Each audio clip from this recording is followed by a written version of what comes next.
বন্ধুরা, recruitment update YouTube চ্যানেলে সকলকে স্বাগত জানিয়ে আজকে 8/3/2021 বিধানসভা ভোট 2021 সংক্রান্ত একটি গুরুত্বপূর্ণ আপডেট আমি শেয়ার করব। তার আগে বলি, যদি চ্যানেলটা এখন সাবস্ক্রাইব করে না থাকেন প্লিজ সাবস্ক্রাইব করে নেবেন নানা ধরনের লেটেস্ট আপডেট পাওয়ার জন্য, চাকরির খবর পাওয়ার জন্য, শিক্ষা সংক্রান্ত খবর পাওয়ার জন্য।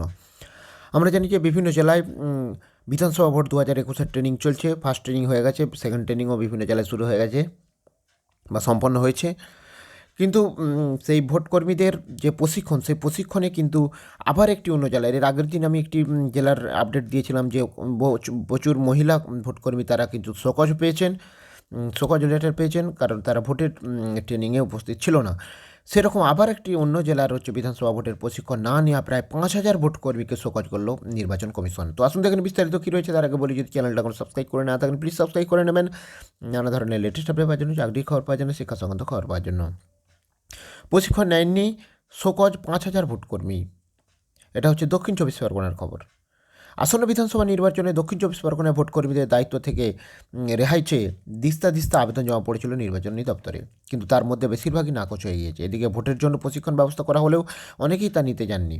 হিসেব চলছে প্রায় 5,000-এর মতো ভোটকর্মী বিভিন্ন পর্যায়ে প্রশিক্ষণে অনুপস্থিত ছিলেন এবং তাদের মধ্যে বেশিরভাগই পুরুষ ভোটকর্মী এবং তাদের প্রত্যেকেই শোকজ করছে জেলা প্রশাসন। ইতিমধ্যে সেই চিঠি সংশ্লিষ্ট ভোটকর্মীর বাড়িতে পাঠিয়ে দেওয়ার প্রক্রিয়া শুরু হয়েছে। করোনার কারণে এবার এই জেলায় বুথের সংখ্যা 8,500 থেকে বেড়ে 11,000-এর ওপর হয়েছে, ফলে অতিরিক্ত ভোটকর্মী প্রয়োজন। এই বাড়তি ভোটকর্মী জোগাড় করতে গিয়ে রীতিমতো হিমশিম খেতে হয়েছে জেলার কর্তাদের। এবং এদিকে যখন ভোট কাজের জন্য পোলিং পার্সোনেল কিংবা প্রিসাইডিং অফিসারদের প্রশিক্ষণ শুরু হলো, তখন দেখা গেল প্রায় সিংহভাগ কেন্দ্রেই 100% হাজিরা নেই, কোথাও 80%, কোথাও আবার 90% ভোটকর্মী প্রশিক্ষণ নিতে এসেছেন। আবারও এমন কেন্দ্র রয়েছে যেখানে হাজিরার হার প্রায় 60%। অনুপস্থিতির হারে পুরুষ কর্মীরা বেশি বলে জানা গিয়েছে এবং জেলা প্রশাসন সূত্রে জানা গেছে প্রায় 4,000 পুরুষ ভোটকর্মী শোকজের চিঠি পাঠানো হয়েছে এবং হচ্ছে।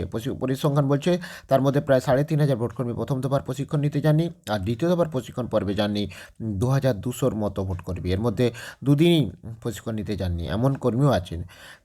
সেসব বাদ দিলে এই সংখ্যা 4,000 দাঁড়াচ্ছে। এবং এদিকে মহিলা ভোটকর্মীদের মধ্যে প্রথম ধাপে প্রশিক্ষণের করা ছিলেন 685 জন এবং দ্বিতীয় ধাপে যাননি 458 জন। দুই মিলিয়ে 1,000-এর বেশি হলেও দুদিনই প্রশিক্ষণ নিতে যায়নি। সেই সংখ্যক কর্মীকেও আমরা এর মধ্যে ধরা হয়েছে এবং সবই কাটছাট করে 700 থেকে 800 জন মহিলা ভোটকর্মী শেষ পর্যন্ত শোকজের চিঠি পেতে চলেছেন বলে জানা গিয়েছে।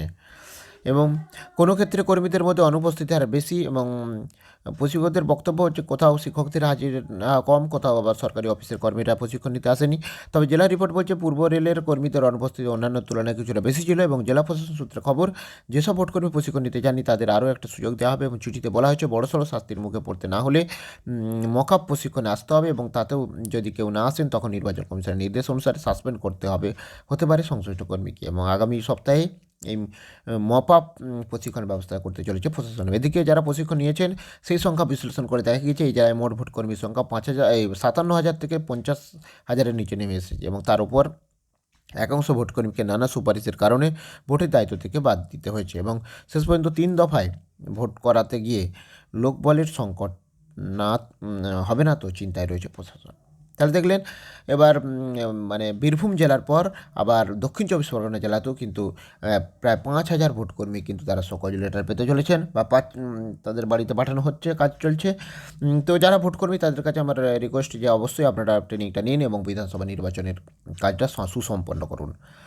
যাই হোক, ধন্যবাদ ভিডিওটি দেখার জন্য। ভিডিও ভালো লাগলে লাইক দেবেন, কমেন্ট দেবেন, আর যদি চ্যানেলটা এখন সাবস্ক্রাইব করে না থাকেন প্লিজ সাবস্ক্রাইব করে নেবেন। ধন্যবাদ, ফিরে আসছি পরে ভিডিও নিয়ে।